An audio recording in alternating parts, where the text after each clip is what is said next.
Untuk topik locus ini, awak kena tahu yang pertama adalah pergerakan. Okey. So, bersedia dengan alatan. Yang pertama mesti ada ni jangka lukis. Yang kedua, okey, mesti ada pembaris dan pensel. Okey. So, pensel kalau macam saya guna pensel yang ada dekat jangka lukis ni je. Okey. So, saya dah biasa. So, okey. Yang pertama, satu titik tetap. Okey, saya bagi contoh satu titik tetap yang tidak bergerak di tengah-tengah. Maksudnya apa yang awak akan dapat di sini, contoh saya buat sebuah kipas. Okey. Ini adalah kipas. Okey, dan apa jadi pada kipas ini? Adakah kipas ini bergerak ke atas ataupun bergerak ke bawah? So saya rasa awak pun tahu kipas ini pergerakan dia berpusing, kan?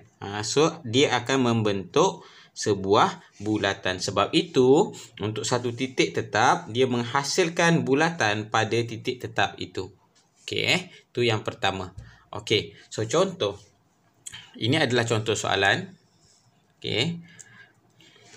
Bina lokus bagi titik P yang bergerak dengan keadaan titik itu sentiasa 1.5, saya tukar saya tukar 2 cm dari titik D.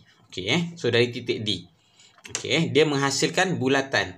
Titik dia dekat mana yang tak bergerak? Dekat D, kan? So, mudah saja awak ambil jangka lukis, okey, dan pembaris. Okey. Okey, ukur 2 cm. Okey, ukur 2 cm, letak jarum dekat sini. Okey, jarum di kosong. Nah, dan jarak dia punya pensel dia pada 2 cm. Okey, setelah selesai, okey, awak angkat dia punya ni, jangan gerakkan. Pastikan ikat dengan ketat Yang ni yang pertama, mesti ketat, kan? Kalau tak dia bergerak-gerak. Okey, macam ni dah tak gerak Okey. So, apa yang kita perlu buat, kita letakkan di titik D. Okey, tekankan. Ni cara pegang, tengok betul-betul. Okey, ni cara pegang dia. Okey. So, buat dia punya bulatan. Okey, tengok. Awak dah hasilkan sebuah bulatan di mana jarak dia adalah 2 cm. So, tuliskan kat sini. Okey, 2 cm. Dan namakan lokus ini. Ini adalah lokus P. Okey. So, kita tulis kat sini. Lokus P. Okey. Itu yang pertama. Okey. Faham Okey. So, next soalan yang kedua. Kita buat yang sama juga. Tapi kat sini dia ada D dengan E. Awak jangan risau. Awak relax je, awak tengok dekat. Dia kata dekat titik mana? Dekat titik D. So, janganlah tengok E. Awak tengok dekat D sahaja. Okey, gunakan jarak 2 cm macam ni, kan? Awak bila awak dah buat, kan, macam ni, kan? Awak punya ni ketat. Bila kita letak, tengok jarak dia tak berubah, tetap 2 cm. So, saya ambil ni, saya letak dekat D. Okey. Saya buat satu bulatan. Okey. Tengok. Saya buat bulatan. Tengok. Sini saya buat 2 kali saja je, nak bagi pekat sikit. Kalau tak awak tak nampak. Awak buat sekali pun tak apa. Dan jangan padam bulatan ni Ini adalah dia punya lokus dia. So, jarak dia di sini, jari dia adalah 2 cm. Dan ini adalah lokus P. Okey tu sahaja. Tu sahaja, awak dah dapat markah penuh dah. Okey. So, kita akan pergi pada soalan seterusnya.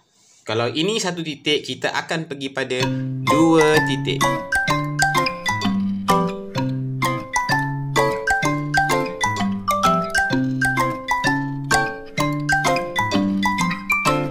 Okey, kita terus pada 2 titik tetap. Okey, apa yang maksud dengan 2 titik tetap? Okey, contoh. Di sini adalah awak. Okey, ini adalah awak kat sini. Okey. Dan di sini adalah image. Okey, image awak. Awak tengah lihat pada satu cermin yang berada di tengah-tengah. So, inilah lokus dia.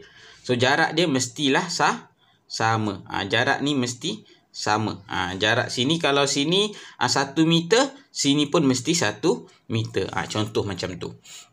Okey, saya bagikan satu contoh soalan. Okey, dan sebelum tu saya nak bagi tahu apa yang terjadi bila dua titik tetap. Dia akan menghasilkan pembahagi dua sama serenjang bagi garis lurus yang menyambung dua titik tetap itu. Maksudnya berada di tengah-tengah. Ni dua titik tetap. Dia tak bergerak. So, dia punya lokus di tengah-tengah. Okey, so contoh macam ni. Okey, bina lokus A. So, bina lokus A. So, tajuk dia, lokus di sini adalah lokus A. Bila dapat hasil jawapan, kita kena beritahu itu adalah lokus A. Yang bergerak dengan keadaan titik itu sentiasa sama jarak dari titik R dan S. Okey, R dan S. So, mana R dan S? Okey, ni R dan S. So, apa yang perlu kita buat?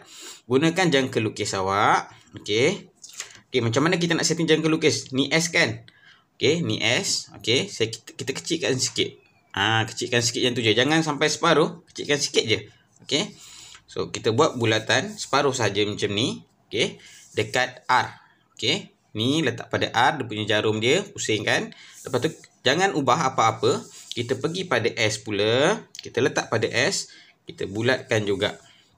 Okey. Di sini, kalau awak nampak, awak akan jumpa dua titik yang bersilang. Satu dekat sini, satu dekat sini. Tak payah hitamkan pun tak apa. Ni saya nak bagi awak nampak aja. So, titik yang bersilang ini awak perlu gariskan. Okey, gariskan. Okey. So, ini adalah lokus yang awak dah dapat. Ini adalah lokus dia. So, nama lokus dia lokus apa? Nama lokus dia lokus apa? Kita panggil dia adalah lokus A. Macam mana dapat lokus A, cikgu? Ni. Bina lokus A. Okey. Boleh Okey, contoh ni soalan kedua, soalan B. Okey, macam ni. R dengan S di tengah-tengah. So, kita akan dapat macam ni, betul? Kita akan dapat macam ni.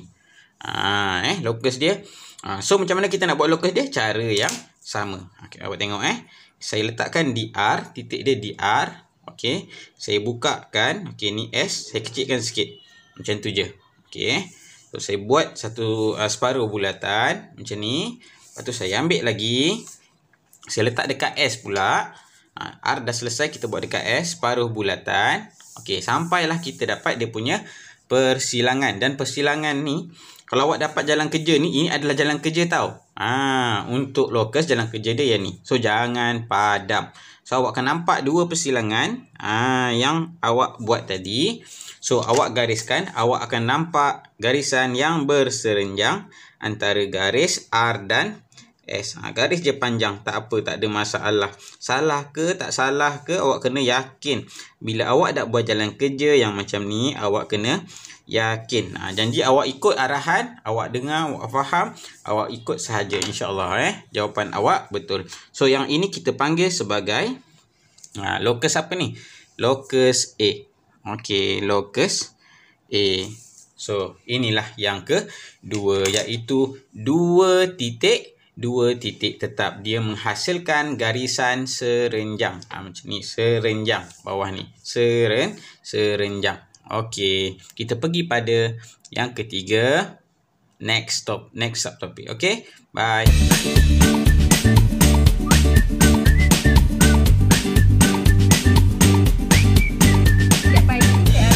Pukul 5. Siapa yang bangun pukul 5? Aku ke dia? Sabarlah. Saya akan bangun pukul 5. Kemudian saya akan menunaikan solat sunat tahajud. Solat tahajud. Penipu. Selepas itu, Janganlah buat baik sangat. Cakap semain subuh sudahlah. Tak payahlah semain tahajud semua. Alah. Mana ada orang usia macam ni buat solat tahajud. Tengok baju pun tahu. Tengok.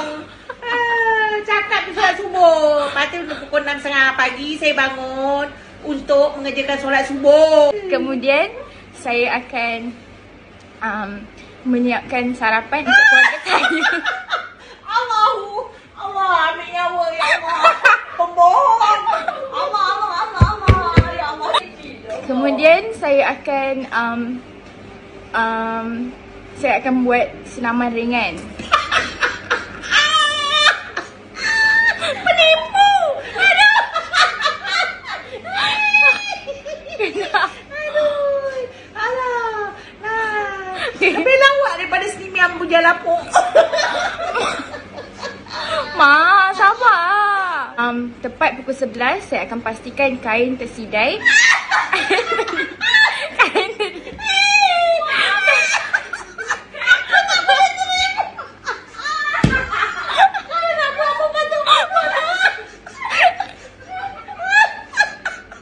Kain terlipat. Ma, fokus. Ma, fokus. Kalau kau dengar ayatnya baik. Tak apa, boleh crop. Salam. Ya Allah, ya Allah. Saya akan pastikan. Kemudian bahagian petang pula saya akan menyediakan minum petang untuk ayah saya terutamanya. Dan pada waktu malam saya akan menonton TV dan saya akan tidur sebelum pukul 9 malam.